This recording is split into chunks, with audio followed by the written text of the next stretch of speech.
जय श्री बालाजी महाराज। श्री शिवाय नमस्तुभ्यम। ईश्वर की कृपा आप सब पर बनी रहे। धनु राशि 29 फरवरी से 3 मार्च 2024। इन 4 दिनों में क्या कुछ खास लिखा है समय ने धनु राशि से जुड़े जातकों के जीवन में, आइए जानते हैं। धनु राशि से जुड़े जातकों के लिए समय मनचाही सफलता और सुख साधन की प्राप्ति लिए हुए आया है। धन और समय दोनों का प्रबंध करके आपको चलना होगा। अत्यधिक व्यवस्था यानी बिजी लाइफ आपकी रहने वाली है। इस दौरान आपको लंबी या छोटी यात्रा की दूरी भी करनी पड़ सकती है। यात्रा थकान भरी रहेगी लेकिन नए संपर्कों को बढ़ाने वाली साबित होगी। प्रतियोगिता परीक्षा की तैयारी में जुटे छात्रों के लिए यह समय चुनौती भरा रह सकता है। उनकी शिक्षा में बाधाएं आएंगी लेकिन मनचाही सफलता पाने के लिए अत्यधिक परिश्रम और प्रयास की उन्हें आवश्यकता है। यदि वो एकाग्रता के साथ अपनी पढ़ाई पर यूं ही ध्यान देते रहे तो सफलता उनके हाथ अवश्य ही आएगी। व्यवसाय से जुड़े लोगों के लिए शुभता के लिए ये समय बहुत बेहतर है। उनके लिए अचानक धन की प्राप्ति के योग है, आय बढ़ने के योग है। अपने व्यापार को विस्तार रूप देने की योजना बना रहे हैं तो योजना पर कदम बढ़ाने के योग है। कारोबार से कोई बड़ी डील भी वो कर सकते हैं। यह समय नौकरी पेशा लोगों के लिए भी अनुकूल जाने वाला है। उन्हें अपनी जॉब में, अपनी नौकरी में, कार्य क्षेत्र में सीनियर और जूनियर दोनों का सहयोग मिलता नजर आएगा। आय के अतिरिक्त स्रोत बनेंगे लेकिन उसके मुकाबले खर्च की अधिकता भी बनी रहेगी। अपनी जॉब में उन्हें ध्यान रखना है कि किसी दूसरे के वाद विवाद पर अपनी प्रतिक्रिया नहीं जतानी, उसमें आगे बढ़कर कोई भी स्टेप नहीं उठाना। यानी कि कोई दूसरा वाद विवाद में अगर फंस रहा है तो घुसकर उस वाद विवाद का हिस्सा बनने से बचना होगा। इस बात पर आपको अवश्य ध्यान देना होगा।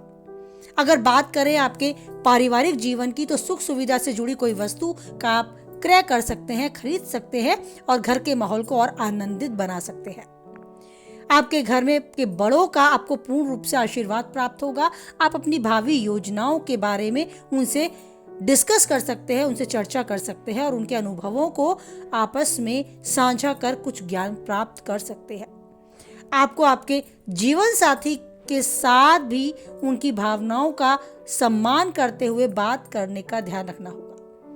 ऐसा कोई कदम ना उठाएं जिससे आपस की मधुरता में खटास पड़ जाए। संबंध मजबूत होंगे लेकिन आपको खुद से उसकी जिम्मेदारी लेनी होगी। अगर आप अविवाहित हैं और अभी किसी प्रेम प्रसंग में हैं तो आपके विवाह के योग कुछ हद के लिए आपको टालने होंगे। अभी समय विवाह के लिए अनुकूल नहीं है लेकिन आपके लाइफ पार्टनर के साथ आपकी अच्छी बॉन्डिंग रहेगी, अच्छे रिश्ते बनते नजर आएंगे। ध्यान रखना है आपको कुछ भी कटु वचन बोलने से पहले उनकी भावनाओं का ध्यान रखना है। रिश्तों में तनाव ना आए इसके लिए खुद की जिम्मेदारी उठानी है। बाकी सब कुछ आपके फेवर में है। आर्थिक दृष्टिकोण से ये समय बहुत बेहतर है। पारिवारिक दृष्टिकोण से भी आपके अनुकूल है। मनचाही सफलता देने वाला है और आपको राहत की सांस दिलाने वाला है। आपके अच्छे पलों में शामिल करने जैसा है। सेहत के प्रति ध्यान दें तो कोई खास बीमारी, गंभीर बीमारी आपको नहीं घेरेगी लेकिन पहले से कोई बीमारी अगर आपको घेर चुकी है तो उसके निवारण के लिए आपको कदम उठाना आवश्यक है। उसे और गंभीर रूप न लेने दें। बाकी आप पूर्ण रूप से अपने आप को ऊर्जावान महसूस करेंगे और इस ऊर्जा के साथ जीवन के इस पल को बहुत अच्छे से जिएंगे। जो चाहते हैं वो पाएंगे। उन्नति के शिखर पे यूं ही आगे बढ़ते जाएंगे। इसी के साथ वाणी को विराम देते हैं। कुछ हद तक वीडियो से सहमत है तो लाइक करें, किसी के काम की है उस तक शेयर करें और पहली बार चैनल पे है तो चैनल को सब्सक्राइब करें। ईश्वर पर बनाए रखें आप यूं ही अटूट विश्वास और बोले हमारे साथ जय बालाजी महाराज, जय माता दी।